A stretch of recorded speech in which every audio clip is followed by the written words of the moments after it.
سلام علیکم همکارای عزیز، خدا کنه که جور صحتمند باشین. دوست ما سوال داشتن در قسمت که چطور میتونیم یک اسکنر داشتن میگه که این رقم سافتیر انستال میکنین کار نمیکنه. دوستا پروسه قانونی و درستش ما براتون ویدیو میگیرم روان میکنم. به قدم اول شما صفحه براوزرتون رو باز میکنین.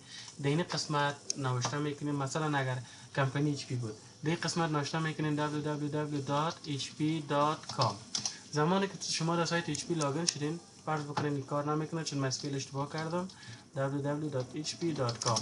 بعدش سایت HP رو بر شما باز میکنه. در قسمت سپورت مین این قسمت سپورت اند درایور بالای ازی کلیک میکنین. زمانی که بالای ازی شما کلیک کردین در این قسمت شما ببینین 4 گزینه رو بر شما پیشنهاد میکنه که دیوایس شما لپتاپ است، دسکتاپ است، آل ان ون است یا ای که پرنتر یا اسکنر است. یادتان باشه اگر اسکنر را میخواستین دانلود بکنین در قسمت گزینه پرنتر مین. زمانی که در قسمت آمدین امو سرو استک و یا اونمو مدل امو اسکنرتان شما را اینجا تایپ میکنین. مثلا مدل اسکنر ما است HP اسکنجت HP.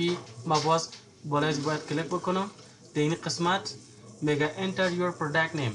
ما نام امو پرنتر براتون یا اسکنر نوشته میکنم HP اسکنجت HP اسکنجت 82 70. زمانی که بالای از کلیک کنین اتومات در این قسمت ببینین براتون هم سافترش پیشنهاد میکنه. بعدش ببینین حتی هم عکس پرنتر اسکنرتون در این قسمت میاره. در این قسمت شما میتونین که مطابق OS کامپیوترتان، مثلا ویندوز کامپیوتر ما هست ویندوز 10 یا ویندوز 11، میتونین که در این قسمت انتخاب بکنین. بالای ویندوز کلیک میکنین. اگر مک بود مک انتخاب میکنین. اگر مک نبود OS مایکروسافت بود میتونین ویندوز انتخاب بکنین. در این قسمت میتونین ویندوز 10 32 رو براتون دانلود میکنین 64 8. در این قسمت خلاصه شما میتونین که مدل یا مشخصات کامپیوترتون رو ببینین. بعد از این قسمت انتخاب بکنین که ویندوز شما کدام است. از من فعلا 1064 انتخاب میکنم به خاطر که 1064 که از ویندوز 11 هم کار میکنه. این را کلیک میکنم چنج میکنم. زمانی که چنج گفتم اتومات اینجا تغییرات میاد.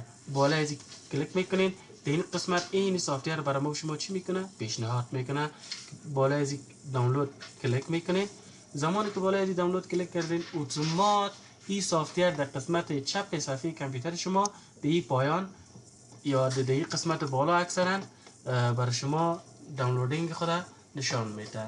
فعلا چون حتما سافتور کم بود اتومات دانلود شد. ما دوباره میبینم که در قسمت دانلود کامپیوتر ما کدام فایل نو آمده یا نامده. بریم ما کامپیوتر رو باز میکنیم. در قسمت دانلود میریم. بعدش خب اینجا سافتور زیاد است. اینه دوستا میبینین که این قسمت بالای سر اینی آپشن آمده. اینی سافتور ستاپ خود اینمی اسکنر ماست. شما اینمی رو دبل کلیک میکنین. پروسه اینستالیشن است. نکس ان شاء الله بلد هستین. قبلا هم یک چیزی راهنمایی شده. خدا کنه که در این قسمت کدام مشکلی نباشه. بازم اگر کدام سوال داشتین من در خدمتتان هستم. بخیر سلامت باشین.